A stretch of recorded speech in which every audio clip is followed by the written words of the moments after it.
Really? Why wasn't this in your book? We need deets. Like, don't be like, yeah, went down.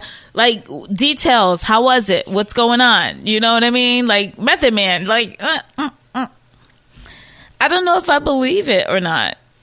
I mean, this is Wendy Williams. Wendy was the queen of the city. Okay? Nobody was touching her. It could have. I believe there's probably a whole lot more that was going down. And she was coked up. Yeah, a lot going on. I want that book, Wendy. Like, I've read her books. Yep, good. I want more details. Put some more juicy stuff out there. You got a lot to tell. Ooh, I can't wait. All right, let's see. I think I covered everything. Oh, congratulations, Kelly Rowland. She welcomed in a new baby boy. Oh, he's so cute. I don't have that picture up on Facebook, but I'll put it up there.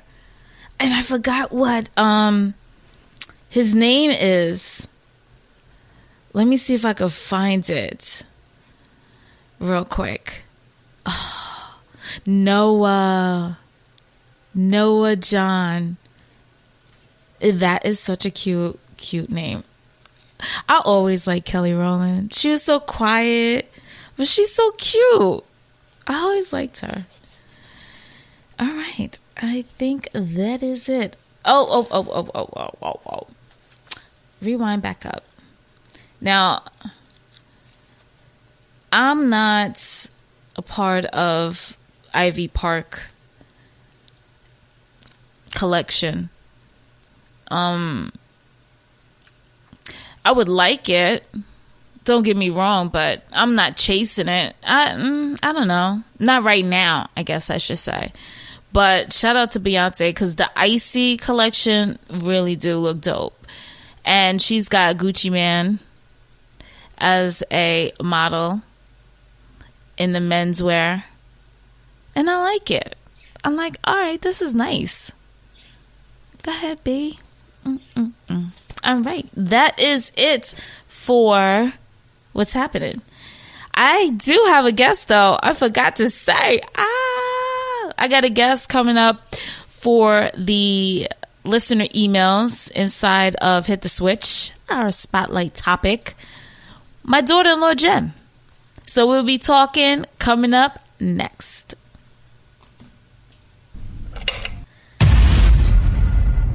Welcome, my daughter-in-law, Jen. Hey, Jen. Hey. So let me just read this real quick, and then I want to know your take on it. All right, so here's the email. We're going to call the girl Sandy. So she says, hey, guys, I'm newly engaged on October 3rd, 2020. I'm planning my wedding for October this year. I was wondering if anyone had problems with bridesmaids. My closest best friend of 13 years just ghosted me on everything until the point I reached out to a family member of hers to make sure she was safe. Her brother let me know she was fine, but she was ignoring me. I'm trying to figure out how to handle this because I understand that my wedding may not be as important to her at the moment, but it is a big deal to me. Any advice how to handle this going forward if she decided to talk to me again? That's a good one, right? That is a very good one. What would you do? Tell me your how you would feel in this situation.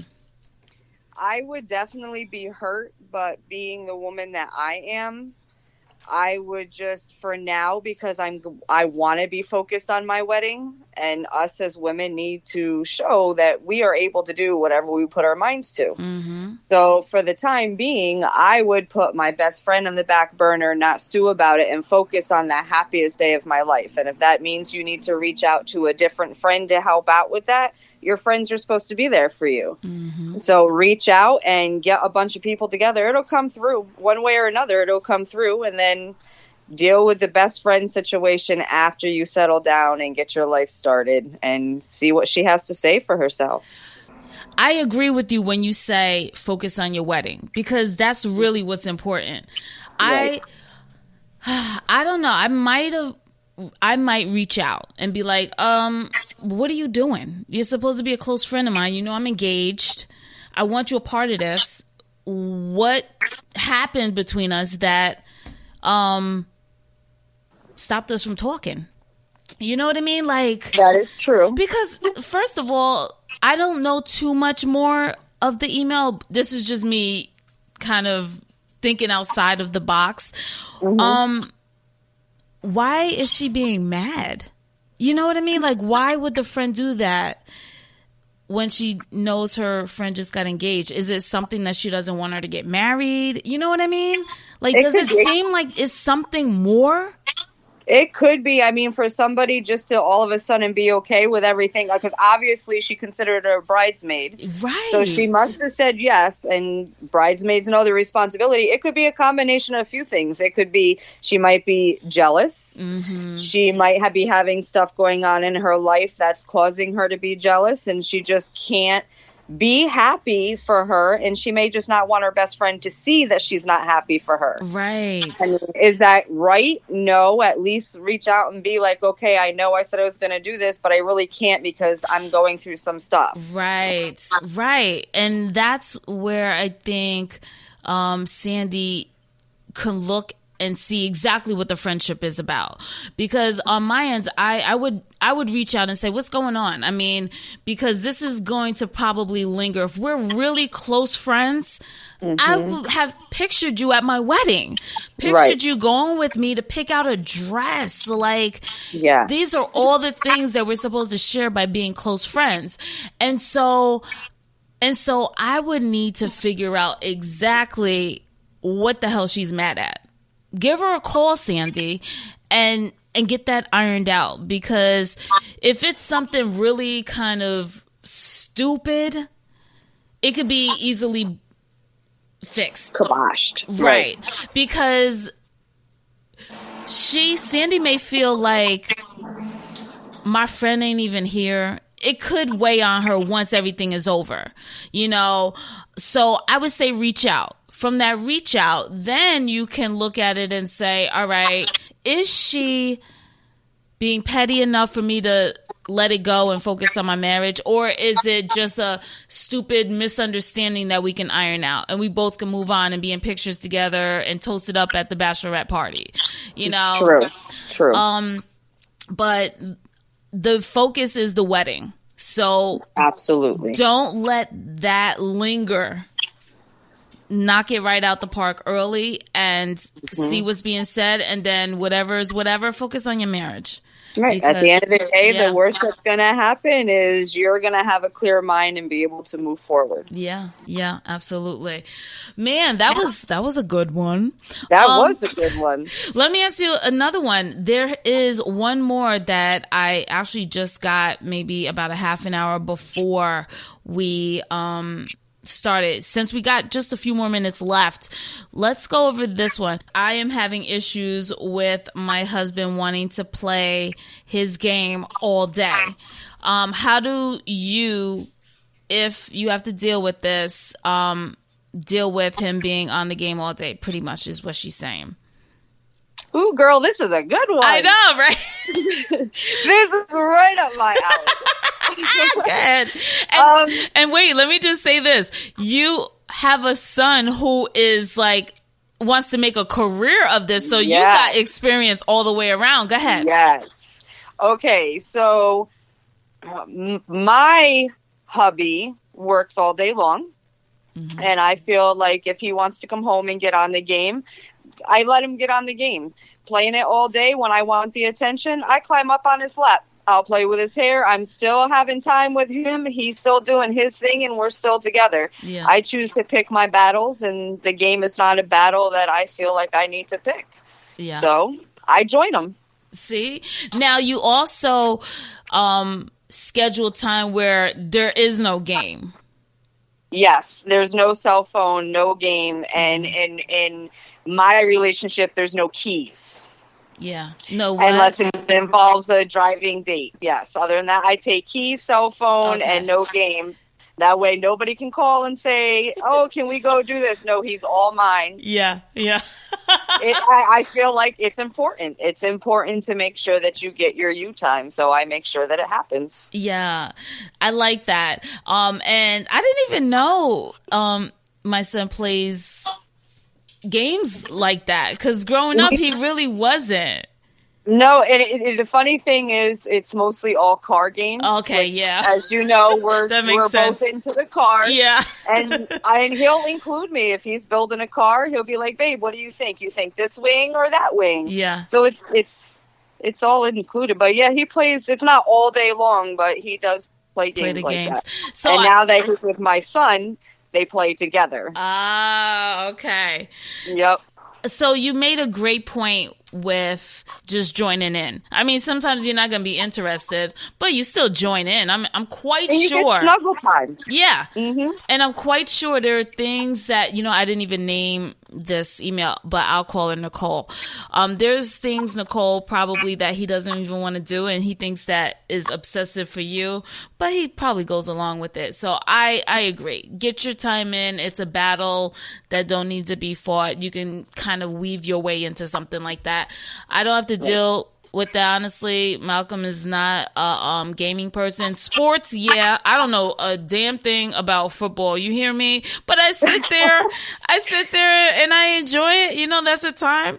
Some of the sports I'm not into, but I'll sit and watch it. Even when I'm into them, I'm like, I don't really want to watch it, but I do it. So I guess the whole thing is compromising it. Right. Yeah. Definitely compromise. And looking at it as another way where he's sitting still, you know where he's at, and you have that quality time with him. Exactly. It could definitely be worse. He could be going to bars and being with his friends all day long and coming home late at night, and he chooses to be home playing the game in the presence of you. Right. I'm good with that. I know, right? I know where you're at. We good. All right, Jen. So we're gonna wrap up the podcast. This part of it I'd like to call the gift bag, because it's a inspirational quote that we would gift so that it can lift up somebody or it kind of make them feel good. Is there like a quote or something that you love, that you want to share? I mean, I wouldn't really say it. So I guess you could kind of say it as a quote, because as you know, I don't let stress and stuff get to me. Mm-hmm. So I guess mine is it is what it is. It is what it is. Yep. That's my biggest thing. I guess that's why I'm always so happy and smiley. It is what it is. There's not really anything you can change, or if you can change it, you do it. Yeah. And you really are. I mean, and it's so eerie because you are like all the women in the family. Like, you fit in perfect. You got sass with you. You have a great opinion. You stand by yourself. You're independent. You're caring. So, you're inspiration.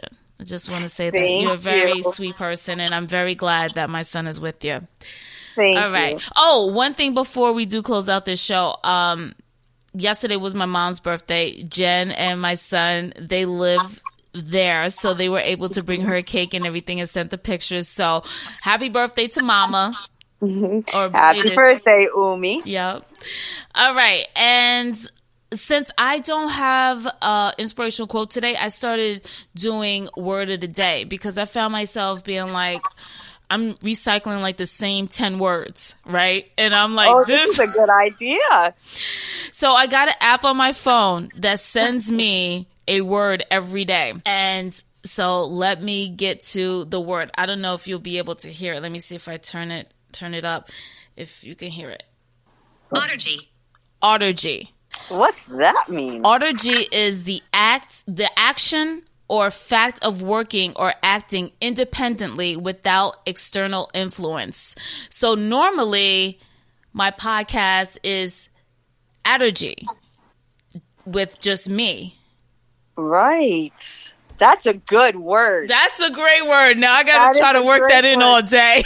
I'm going to have to use it. I'm going to have to find some time today to use it and see how many people look at me like, what? Yeah, listen, you could say, I'm going home and I'm going to work on Or, you know what? I don't even know how to use it. Took me a while to figure out how to work that into what I was doing. So you're on your own.